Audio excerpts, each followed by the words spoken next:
Bismillahirrahmanirrahim. Assalamu alaikum students. This is second part of the exercise lecture जिसमें हम short questions को discuss करेंगे कि उनको कैसे हमने अटेम्प्ट करना है. मोस्टली शॉर्ट क्वेश्चंस में क्या होता है कि स्टूडेंट्स कहते हैं ये 3 मार्क्स का क्वेश्चन है तो इसमें हम बहुत ज़्यादा डिटेल नहीं लिखेंगे, ठीक है. लेकिन वो डिपेंड करता है कि आपके पास क्या क्वेश्चन आ रहा है, ठीक है. आइदर वो आपके पास सिर्फ रिएक्शन का क्वेश्चन है तो अगर आप एक रिएक्शन लिख देंगे या उसकी कंडीशंस के साथ तो आपको फुल 3 मार्क्स मिल जाते हैं, ठीक है. या कोई कन्वर्जन है या कोई एक्सप्लेनेशन वाला क्वेश्चन है, ठीक है, तो वो आपने उसकी तरीके से अटेम्प्ट करना होगा. एक्सप्लेनेशन वाला है तो वो जब तक आप प्रॉपर्ली एक्सप्लेन नहीं करेंगे आपको मार्क्स नहीं मिलेंगे. सेकेंड थिंग आप नोट डाउन कर लें कि मैं यहाँ पर 9th एडिशन जो कि अक्टूबर 2020 को पब्लिश हुआ है उसकी एक्सरसाइज को जो है यहाँ पर डिस्कस कर रही हूँ जो कि लेटेस्ट एडिशन है और प्रीवियस एडिशन के कंपैरिजन में बहुत से क्वेश्चन जो हैं वो इस न्यू एडिशन में से स्किप किए जा चुके हैं, ठीक है, तो वो हम यहाँ पर डिस्कस नहीं करेंगे. Let's start. Question number 1, what is cis trans isomerism. तो ये हम बहुत ज़्यादा डिटेल में इसको अंडरस्टैंड कर चुके हैं. यहाँ पर आप देख लें कि आपको इसको अटेम्प्ट कैसे करना है 3 मार्क्स के लिए. देखिए यहाँ पर आपने सबसे पहले तो बताना है कि geometrical isomerism also called cis trans isomerism, ठीक है. आपसे सिस ट्रांस पूछा है तो आप बता दें कि ज्योमेट्रिकल को ही सिस ट्रांस कहते हैं, ठीक है. उसके बाद आपने जो है वो ज्योमेट्रिकल आइसोमर्स क्या होते हैं, ज्योमेट्रिकल आइसोमेरिज्म जो फिनोमेना है उसकी डेफिनेशन, ठीक है. और उसके बाद कंडीशंस बतानी है कि कैसे ज्योमेट्रिकल आइसोमेरिज्म अल्कीन्स में और साइक्लिक कंपाउंड्स में एग्जिस्ट करता है, ठीक है. और उसके बाद उनकी एग्जांपल्स. तो ये प्रॉपर वे है जिसके अकॉर्डिंगली आप इस क्वेश्चन को अटेम्प्ट करोगे. बहुत से स्टूडेंट्स क्या करते हैं, जस्ट हमारे पास ये जो चीज़ है इसको अटेम्प्ट कर लेते हैं और वो ये एक्सपेक्ट कर रहे होते हैं कि उनको 3 मार्क्स मिलेंगे, लेकिन ऐसा नहीं होता, ठीक है. एक एक लाइन में आपने ये कंडीशंस भी अपनी वर्ड्स में बतानी है और विद एग्जांपल्स, ठीक है. Question number 2, why alkanes are relatively chemically inert. अब यहाँ पर अल्केन्स क्यों इनर्ट होते हैं, ठीक है. तो अल्केन्स का प्रॉपरली हमने ये अंडरस्टैंड कर लिया था टॉपिक. अगर किसी भी स्टूडेंट को कोई क्वेश्चन एक्सरसाइज का अंडरस्टैंड करना है तो वो उसका रिलेटिव जो वीडियो है प्रीवियस लेक्चर्स में उनको जाके आप देखेंगे और आपको वो क्वेश्चन अंडरस्टैंड हो जाएगा, ठीक है. डिस्कशन वहाँ पर प्रीवियस लेक्चर्स में होगी. यहाँ पर हम एक्सरसाइज में क्वेश्चंस को अटेम्प्ट कैसे करना है और किस तरह से शॉर्ट क्वेश्चंस में 3 मार्क्स के लिए लिखना होगा वो सिर्फ डिस्कस कर रहे हैं, ठीक है. तो यहाँ पर देखिए रिएक्टिविटी ऑफ अल्केन्स में तो सबसे पहले आपने ये बताना है कि अल्केन्स जो है वो इन एजेंट से रिएक्ट नहीं करते और उनके नेम का क्या मीनिंग है और उनका ये 2 रीजंस हैं कि वो केमिकली जो है वो इनर्ट बिहेव कर रहे हैं. इनर्टनेस ऑफ सिग्मा बॉन्ड और नॉन पोलैरिटी, ठीक है. इनके 2 पॉइंट्स हैं, बुलेट्स में आपने लिखने हैं, ठीक है. फिर आपको फुल मार्क्स मिलेंगे. नेक्स्ट हमारे पास क्वेश्चन नंबर 3 है, alkenes usually undergo addition reactions while alkanes do not, why. वैसे ये तो बहुत सिंपल है, ये इतना सिंपल क्वेश्चन एग्जाम्स में आता नहीं है क्योंकि ये तो सिंपल आप बता सकते हैं कि एडिशन रिएक्शंस तो वो देंगे ना जिनमें डबल बॉन्ड होगा, ठीक है. तो अल्कीन्स में डबल बॉन्ड है और अल्काइंस में अल्केन्स में नहीं है. तो आपने इसी को ये जो मैंने अभी बताया इसको आप अपनी वर्डिंग्स में लिखें कि अल्कीन्स जो हैं वो अनसैचुरेटेड होते हैं और उनमें डबल बॉन्ड होता है, इस वजह से वो इलेक्ट्रोफिलिक एडिशन रिएक्शंस देंगे. और आपने यहाँ पे एक अल्कीन्स का रिएक्शन लिख लिया. और अल्केन्स जो हैं वो सैचुरेटेड होते हैं और उनमें डबल बॉन्ड नहीं होता, सो वो इलेक्ट्रोफिलिक एडिशन रिएक्शंस नहीं देंगे बल्कि वो सब्स्टिट्यूशन रिएक्शन देंगे. और यहाँ पे बल्कि आपने यहाँ पर इसको यूवी रेडिएशंस के लिए HV का साइन भी लिखना है, ठीक है. सन लाइट या यूवी रेडिएशंस की प्रेजेंस में ये क्लोरीनेशन का रिएक्शन हो रहा है, ठीक है. कंडीशंस नहीं लिखेंगे अगर तो मार्क्स कट जाते हैं, ठीक है. नेक्स्ट हमारे पास है क्वेश्चन नंबर 2 का 4th पार्ट. 4th क्वेश्चन है शॉर्ट क्वेश्चन का 4th, what is stereo isomerism. तो स्टूडेंट्स यहाँ पर थोड़ी सी कंफ्यूजन ये है कि स्टीरियो आइसोमेरिज्म इटसेल्फ बहुत वास्ट है, उसकी आगे टाइप्स भी हैं. तो हमने इसको 3 मार्क्स के लिए कैसे अटेम्प्ट करना है. तो देखिए सबसे पहले आपने स्टीरियो आइसोमेरिज्म की डेफिनेशन लिख ली है, ठीक है. ये स्टीरियो आइसोमेरिज्म की डेफिनेशन है. देन ये स्टीरियो आइसोमर्स की डेफिनेशन है कि उसमें क्या चीज़ें डिफरेंट हैं क्या चीज़ें सेम है, ठीक है। आगे आपने प्रॉपरली उसको 3 मार्क्स के लिए जो है वो करने के लिए तो आपने आगे उसकी टाइप्स ही बता देनी है कि टाइप्स इसकी ये हैं, और सिस ट्रांस जो है वो अल्कीन्स में शो हो रहा है, और ऑप्टिकल आइसोमर्स में इस तरह से जो है वो मिरर इमेजेस बनते हैं जो कि एक दूसरे के ऊपर सुपर इम्पोज नहीं होते। तो आपने जस्ट स्ट्रक्चर्स बना देनी है, ठीक है। ये हमारे पास डेक्स्ट्रो है और ये लीवो लैक्टिक एसिड, ठीक है। तो ये आपका 3 मार्क्स आ जाएंगे इसमें। नेक्स्ट है question number 5, how optical isomers arise. Optical isomers arise कैसे होते हैं, मतलब कौन सी कैरेक्टरिस्टिक होनी चाहिए किसी मॉलिक्यूल में कि वो ऑप्टिकल आइसोमेरिज्म शो कर सकता है, ठीक है। तो यहाँ पर आपने सबसे पहले ये 2 लाइंस तो लिखनी ही है जिससे पता चलेगा कि ऑप्टिकल आइसोमर्स कैसे अराइज होते हैं। कि कोई भी एक एसिमेट्रिक मॉलिक्यूल होगा, ठीक है, और वो उसका non super imposable mirror image होगा, ठीक है, and such a molecule show optical activity and it is also called chiral molecule.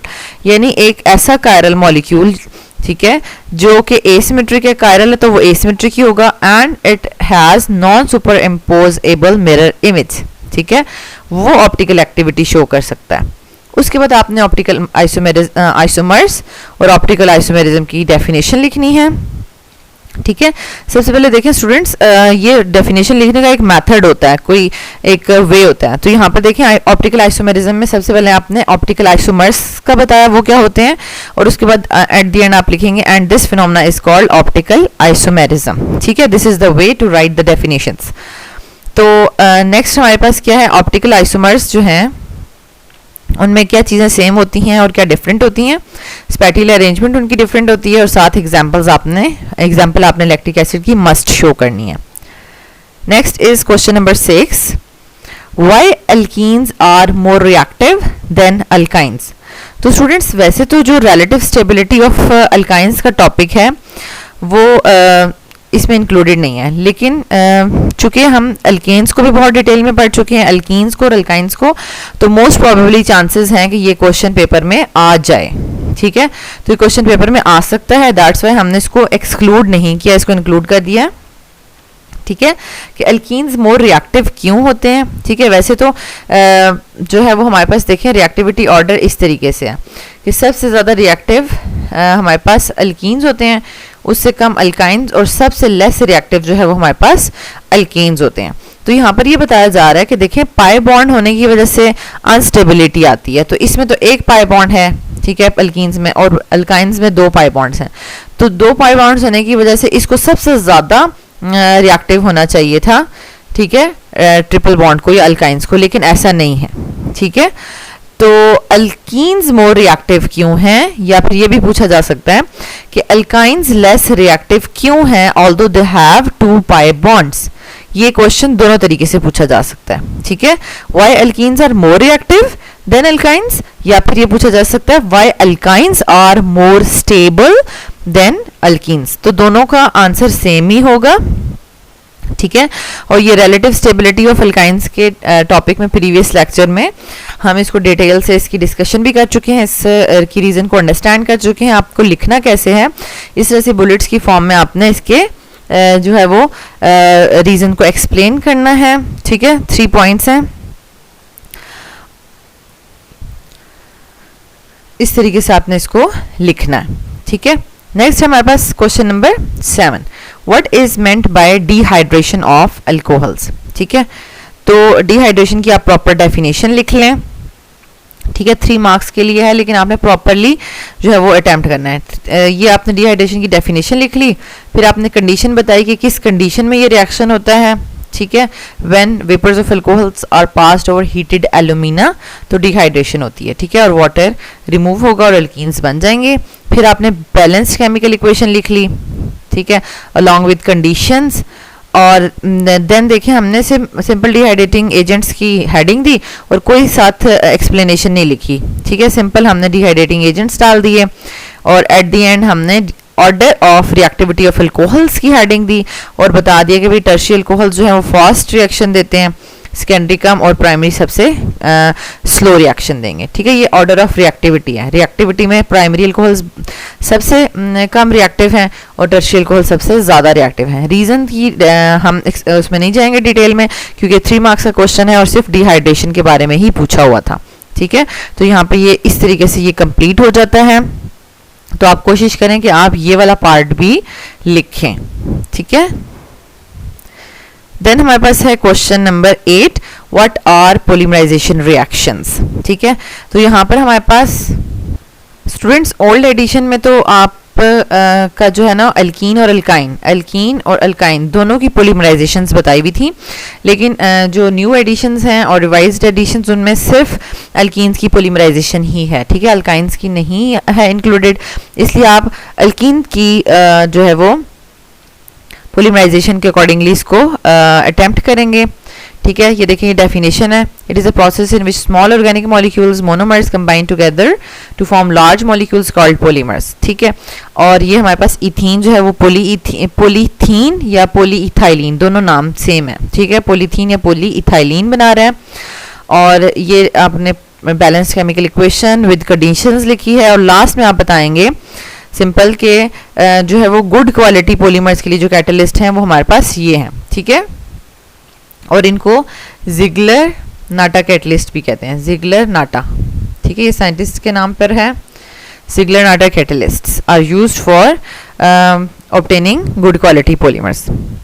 Next is question number 9, what is resonance. तो इसको रेजोनेंस और रेजोनेंस एनर्जी को हम बहुत डिटेल में स्ट्रक्चर ऑफ बेंजीन में अंडरस्टैंड कर चुके हैं। अब 3 नंबर के लिए शॉर्ट क्वेश्चन में आपको इसको कैसे अटेम्प्ट करना है वो नोट डाउन कर लें। देखिए इस तरीके से आपने प्रॉपरली इसको अटेम्प्ट करना है, ठीक है। रेजोनेंस की आपने डेफिनेशन लिखी, फिर रेजोनेंस स्ट्रक्चर्स की डेफिनेशन लिखी, ठीक है। फिर उसके बाद आपने एक्सप्लेनेशन में बताया कि जितनी ज़्यादा रेजोनेटिंग स्ट्रक्चर्स होंगी उतना ही मॉलिक्यूल स्टेबल होता है। बेंजीन की 5 रेजोनेटिंग स्ट्रक्चर्स हैं, जिनमें से कैल्कुलेट स्ट्रक्चर्स जो है मोर रिलायबल हैं और उन्हीं से हम इनको रिप्रेजेंट करते हैं। और लास्ट में आपने बता दिया कि जो बेंजीन का एक्चुअल स्ट्रक्चर है वो इन तमाम 5 का रेजोनेंस हाइब्रिड है, ठीक है, वो इन तमाम स्ट्रक्चर्स का रेजोनेंस हाइब्रिड है। सो कार्बन कार्बन की बॉन्ड लेंथ्स जो हैं वो इक्वल हैं तमाम, और वो हैं बिटवीन अल्कीन एंड अल्केन्स। तो आपका जो है ये क्वेश्चन जो है वो कंप्लीट होगा, ठीक है। नेक्स्ट हमारे पास व्हाट इज रेजोनेंस एनर्जी। तो स्टूडेंट्स रेजोनेंस एनर्जी में आपने इस तरह से प्रॉपर्ली अटेम्प्ट करना है शॉर्ट क्वेश्चन के लिए 3 नंबर के लिए, ठीक है। वैसे तो हमने उसको लॉन्ग क्वेश्चन के लिए 6 मार्क्स के लिए प्रॉपर्ली विद एनर्जी डायग्राम आपको बताया कि कैसे अटेम्प्ट करना है, लेकिन यहाँ पर आपने सिंपल 3 नंबर के लिए रेजोनेंस एनर्जी की डेफिनेशन लिखी, ठीक है, और फिर बताया एक्सप्लेनेशन में 3 पॉइंट्स बताने हैं, ठीक है, कि ये एक्स्ट्रा स्टेबिलिटी को मेजर करता है और इसको हम एक्सपेरिमेंटली ही कैलकुलेट कर सकते हैं।